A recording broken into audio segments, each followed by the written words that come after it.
Welcome back to another episode of Eric's Camping Adventures.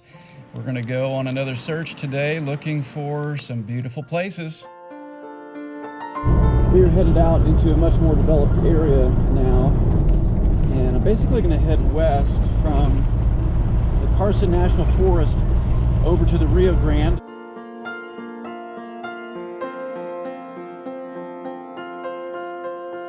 There's some BLM land down by the Rio Grande, and once I get out to 522, I'm going to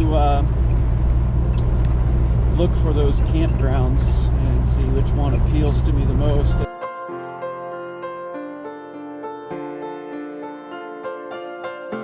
I think I could probably still have time to check out and see which one is down by the river and more likely to be protected from the wind, and maybe even have some warmth to radiate out from the sun warming the rocks. Just see what's down there.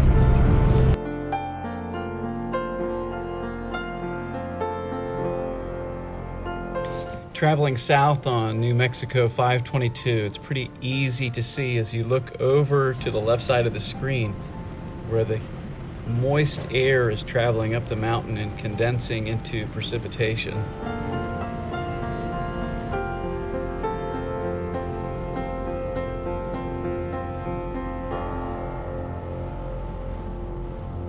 Storms don't last long at the base of these mountains, and we are going to head over to the Rio Grande del Norte National Monument, and we're going to probably look closely at a couple campgrounds. One is La Junta.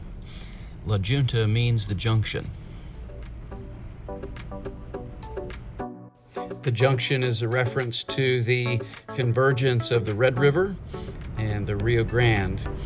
And I'm hoping to see something beautiful just like this.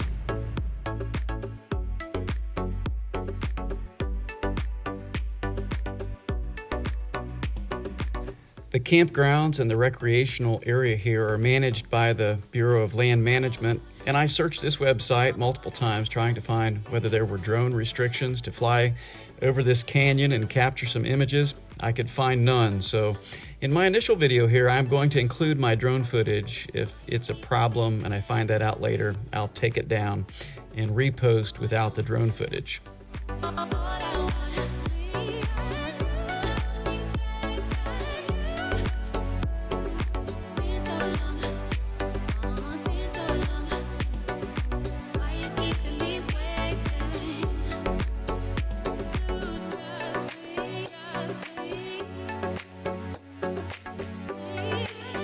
Those folks were about the nicest people I've ever met in a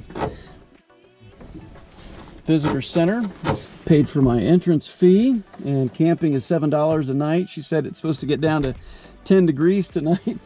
So I have no idea what the temperature was last night, but she did give me some good information about a protected campsite from the wind. So I'm gonna run over there and see if I can nab that.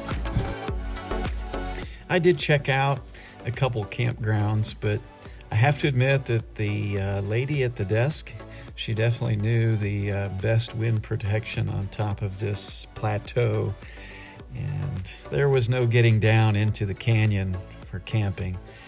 It started actually to have some rain clouds as I pulled in, and I thought I better set up pretty quick.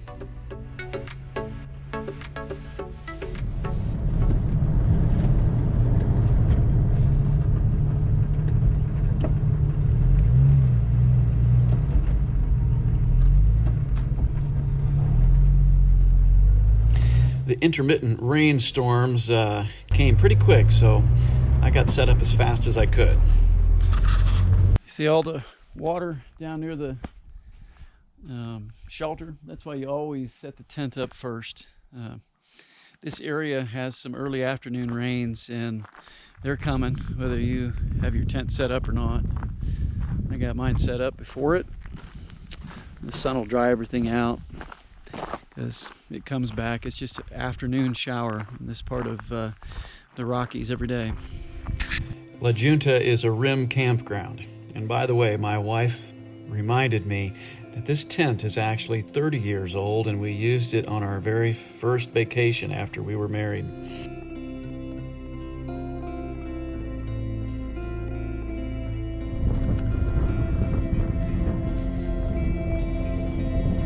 So this is the La Junta campground. A little bit of glamping, but I actually wanted to set up someplace where I'd have a wind block, and each of these shelters has a little wind block to it. So it is kind of glamping, but it gets me down out of the mountains for tonight.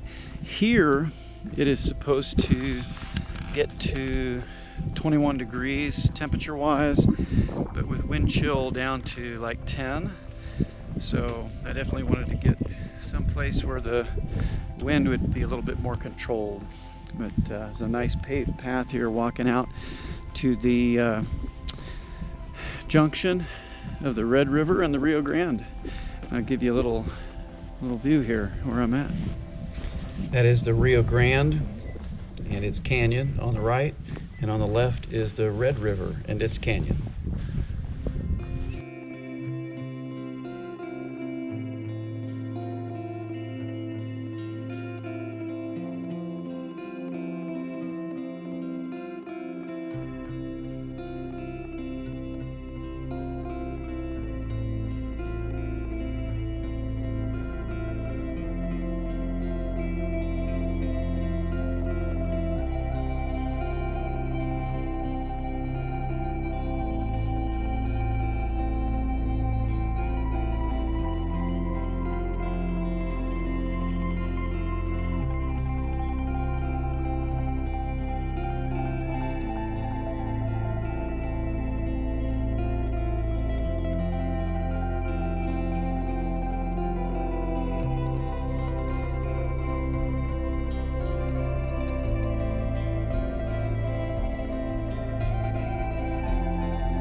The aerial views of La Junta were filled with the hues of the minerals and the rocks and the trees, reflecting in the odd light of the afternoon showers of the region. It was beautiful.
I enjoyed a short hike along the Red River side of the gorge that I was able to capture with my GoPro.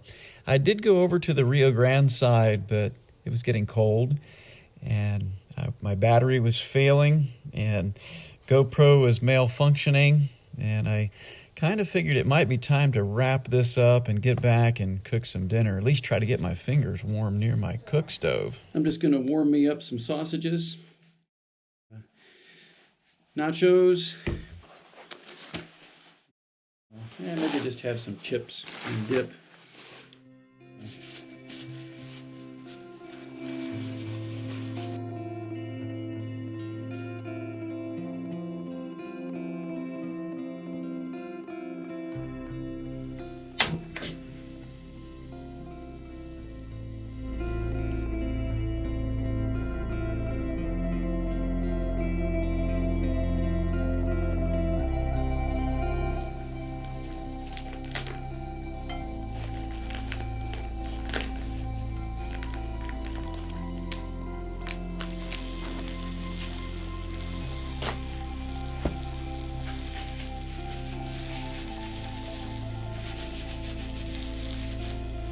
My utensils are even dusty.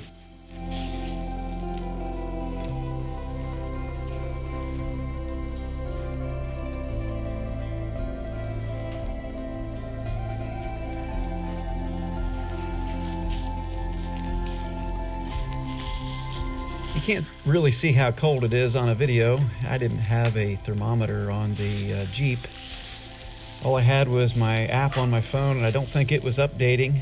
But I could see the forecast, and it said that tomorrow morning around 4:30, it was going to really drop quickly down to 10 degrees. So, boy, I made a plan to scramble in the morning. In fact, I set up some magnetic lights on the metal posts, took down my tent as fast as I could in the morning. I loaded up in the Jeep with about 10 minutes to spare before the temperature dropped, and this is what I found.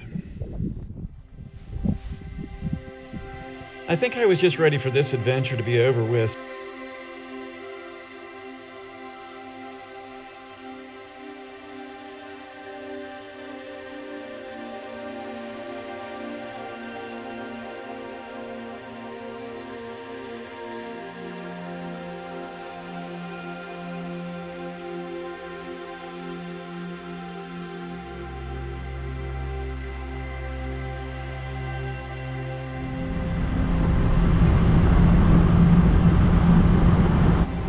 The biggest challenge I thought I was going to be facing was actually getting through elevation at the mountain pass, and I have to admit I was very impressed how this Jeep handled.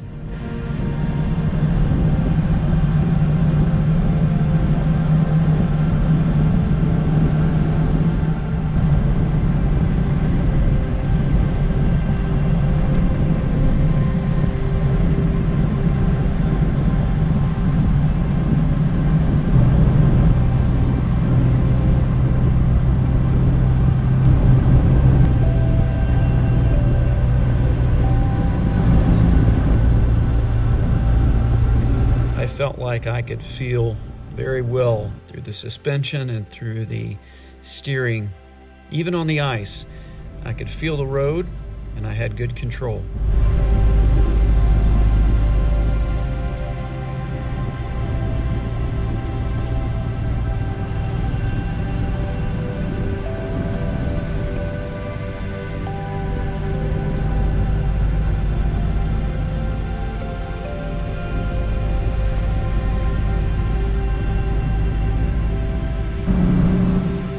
My main objective was to get through the mountain pass, through the Cimarron Canyon, out to the sunshine, and get back home to Tulsa.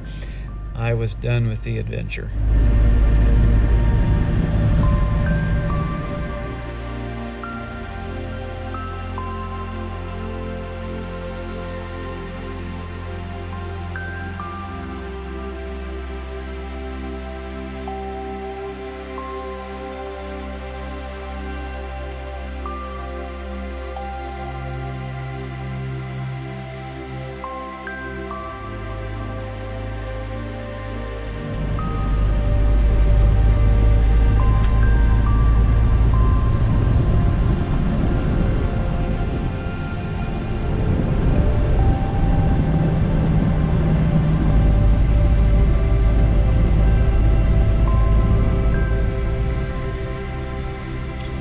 was very happy to see some cleared roads and the sunshine up ahead.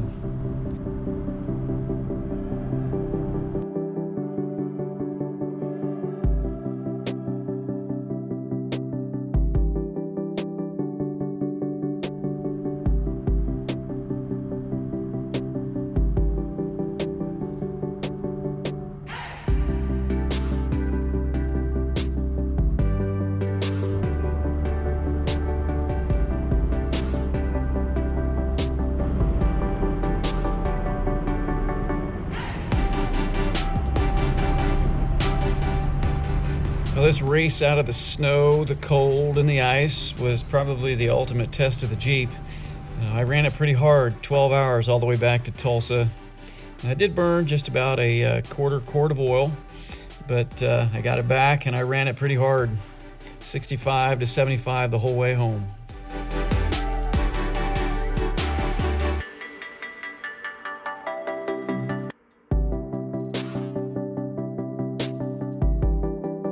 Well, since this adventure is ending early, I'm going to head back home, maybe work a couple days, and then head back out to the Oklahoma Overland Rally. Come on back.